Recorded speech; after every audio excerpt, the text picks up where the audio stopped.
Elles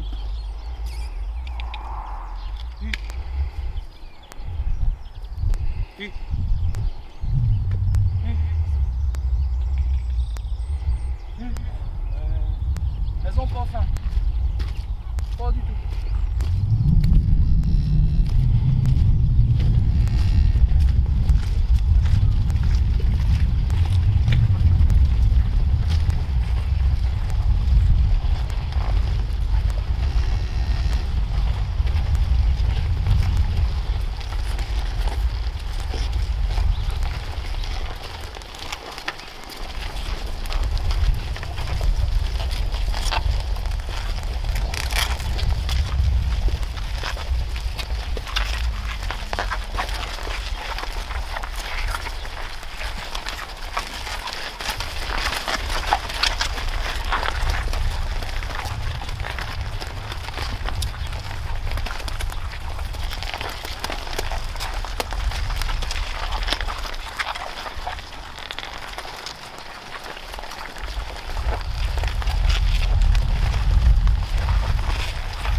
Bah non, faut tout reprendre, non?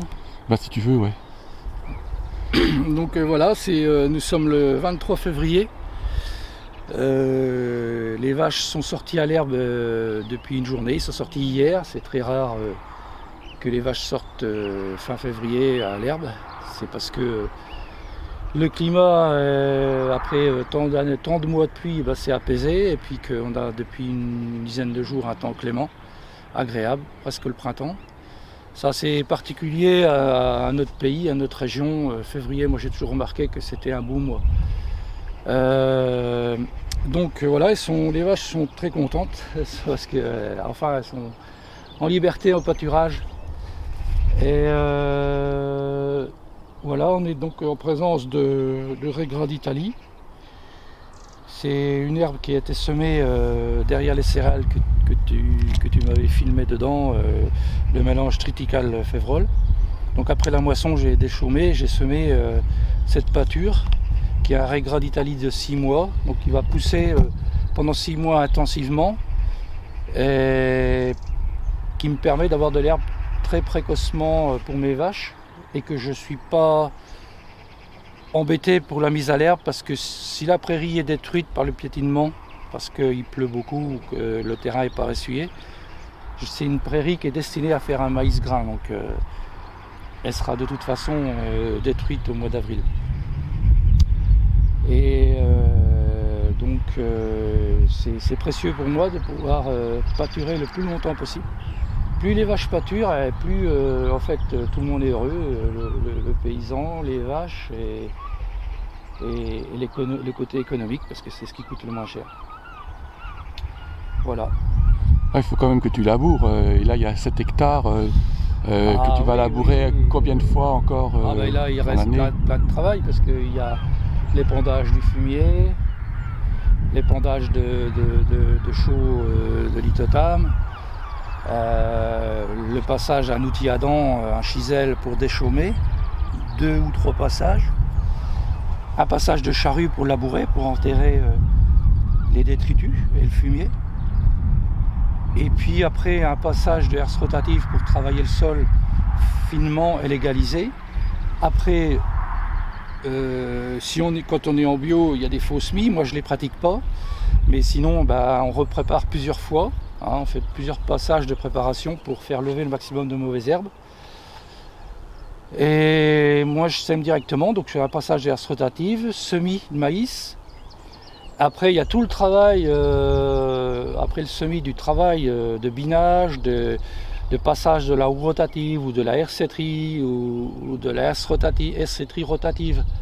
Voilà, c'est semer le maïs, c'est une chose en bio, mais derrière tout commence, parce que il y a tout le suivi de culture qui demande de l'attention, qui demande d'avoir l'équipement, qui demande d'être disponible à 100%.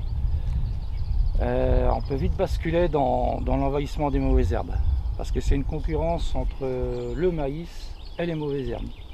Tout l'art est de donner la chance maximum au maïs. Là, ça s'apprend avec l'observation, avec le temps. Après, on a plein de repères aujourd'hui techniques. Moi, j'ai connu la bio dans les années 70. On avait compris la philosophie de l'agronomie, mais les techniques n'étaient pas au point comme aujourd'hui, en tous les cas dans l'équipement. Et aujourd'hui, on peut vraiment se permettre de faire de l'agriculture sans désherbant, sur des grandes surfaces, quasiment... Bon, ça oblige à avoir des surfaces contenues, on ne peut pas aller dans le gigantisme comme aujourd'hui. Mais on peut faire des cultures tout à fait qui tiennent la route et de toute façon économiquement très très intéressantes. Et puis bien sûr, écologiquement, on se rapproche de la vérité. Bon, on ne l'est pas à 100%, mais on s'y rapproche, quoi. Okay. Mais en effet, elles n'ont pas l'air d'avoir très faim. Ah, du tout. Alors, là, oui, les vaches, là, elles broutent du bout des dents, là. Mais bon, c'est ce qu'il faut. Une vache, si à la fin, elle va pas donner de lait. Hein, il faut qu'elle en ait un maximum. Mais là, bon, elles sont hyper heureuses. Ah, celle-là, elle a mal à un œil. Malheureusement, elle a reçu un coup de corne dans les yeux. C'est pour ça que les cornes, dans nos élevages, c'est mal venu. Parce qu'il y a beaucoup de vaches qui sont blessées, qui se battent entre elles. Et beaucoup d'éleveurs empêchent les cornes de pousser. Sur les petits veaux, ils brûlent les petits cornillons au départ. Quand même, c'est quand même plus facile après. Hein. Parce que franchement, moi dans ma carrière, j'en ai vu des accidents à cause des cornes. Des mamelles éventrées, les veines mammaires coupées en deux, sectionnées. Alors un œil aussi qui est certainement perdu. Voilà, un coup de corne. Alors c'est pour ça que je coupe le bout des cornes. C'est pas cette fois. J'aimerais bien revoir.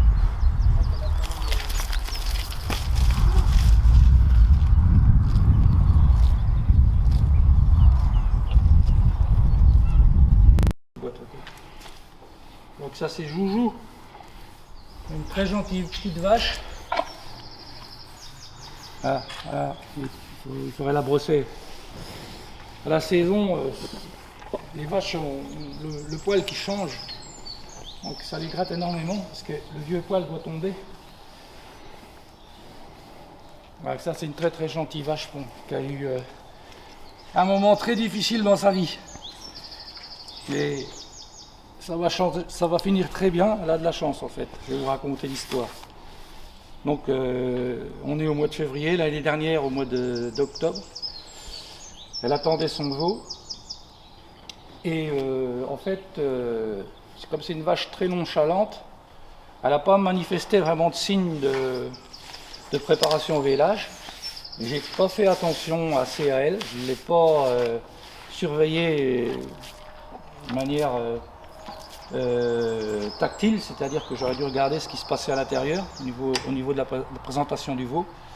Et le veau avait une patte avant repliée en arrière. Donc impossible pour elle de véler, et même impossible de faire une présentation de pattes. Et donc je me disais, bon, comme elle est feignante de nature, elle est toujours couchée, c'est parce que bon, voilà, il fait chaud. Non, c'était au mois d'août, je dis des bêtises, c'était au mois d'août, fin août, il faisait chaud. Et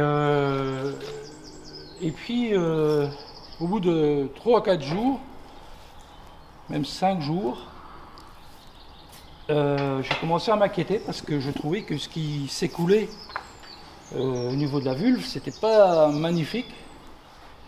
Donc je regarde, ça sentait l'infection, et il n'y avait qu'une patte. Donc on a eu, avec Natalia, ma fille, beaucoup de difficultés à la ramener à la maison parce que elle savait déjà à peine marcher. Et donc aussitôt j'appelle le vétérinaire. Il est arrivé vers 18h. Elle était dans ce box-là.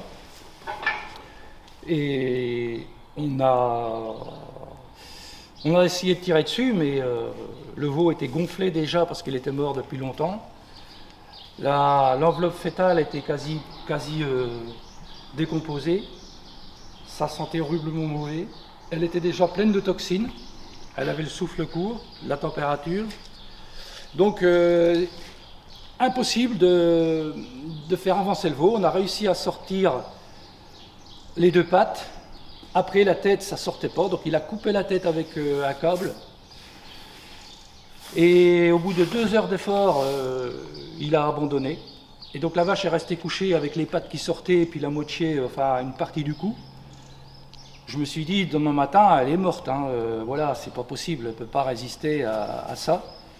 Et le lendemain matin, elle était toujours là, la vache, toujours là. Et incroyable, avec encore le courage. Et donc j'ai rappelé le veto. Et on a eu tous les deux chacun un morceau d'idée. Moi j'ai pensé qu'il fallait, avec un tuyau, lubrifier l'intérieur, parce que le veau était collé par... un veau mort, ça colle à l'intérieur, puis il est dilaté, donc c'est impossible de faire coulisser. Et donc j'ai pensé, avec un tuyau, parce que c'est très gonflé, on ne sait même pas passer les doigts, et avec un tuyau mettre de l'eau très savonneuse. Et lui, il a rajouté une autre idée avec une pompe. Donc on a réussi à injecter à l'intérieur partout de l'eau savonneuse. Et après, on a commencé le travail. Et là, on avait très peur, c'est que les pattes cassent, parce qu'il était déjà parti décomposé. Et si les pattes, en tirant sur les pattes, bien sûr, pour sortir le veau, si les pattes avaient cassé, c'était foutu, quoi. La vache était condamnée. On l'a piqué, c'était fini. Et petit à petit, 2 heures. 2 heures de véla, 2 heures de travail. Et on a sorti le veau vivant. Bon, après, le combat pour s'en sortir de la vache commençait, parce qu'elle était intoxiquée. Et si elle avait eu la moindre blessure à l'intérieur, dans ses organes, elle était condamnée très rapidement. Donc, bien sûr, antibiotiques maximum. Et puis, elle n'est pas morte, 1 semaine elle n'est pas morte, elle ne se levait pas, elle ne pouvait pas se lever. Donc je l'ai transportée, je l'ai mise sur le paillot. Et puis petit à petit, elle a commencé à reprendre vie, tous les jours un petit peu mieux, et elle mangeait un tout petit peu, elle buvait.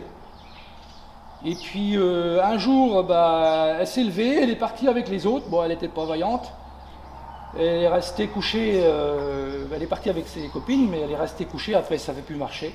Je l'ai nourrie pendant 15 jours dehors, elle ne bougeait plus. Et puis on a décidé de la ramener ici, parce qu'en fait elle avait froid. Et après vraiment ça a été, elle est allée de mieux en mieux, et puis maintenant elle est sauvée. Mais il a fallu à peu près 3 mois pour se rétablir. Et donc le vétérinaire qui l'a sauvée, on va dire, cherche pour ses enfants et pour pâturer un petit morceau de terre qu'il a, chercher une vache. Il m'a demandé si j'avais pas une des vaches ou une vache à vendre. Alors je lui ai dit, si, je peux vous vendre celle-là.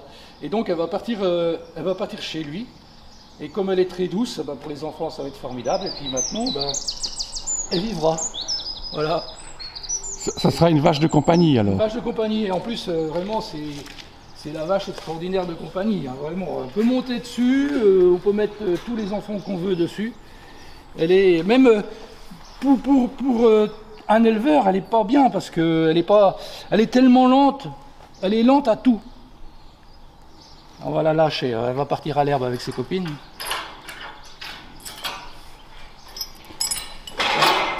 Bon, elle est un peu raide des pattes encore.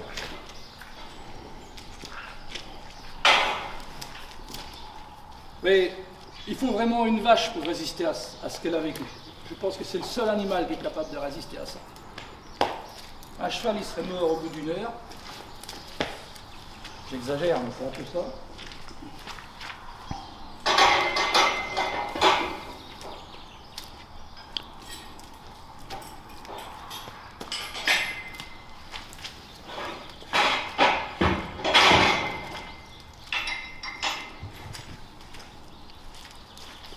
Et elle a quel âge? Elle n'est pas vieille, elle a, je dirais, 7 ans. Ouais, elle peut encore vivre une bonne dizaine d'années. Ah oui. Puis elle était en forme quand elle avait lait. Elle était vraiment en forme.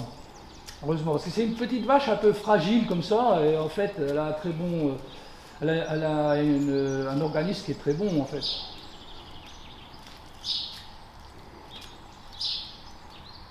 Ah là, elle redécouvre les extérieurs alors. Ouais. Elle n'est pas sortie depuis des mois. Oh non.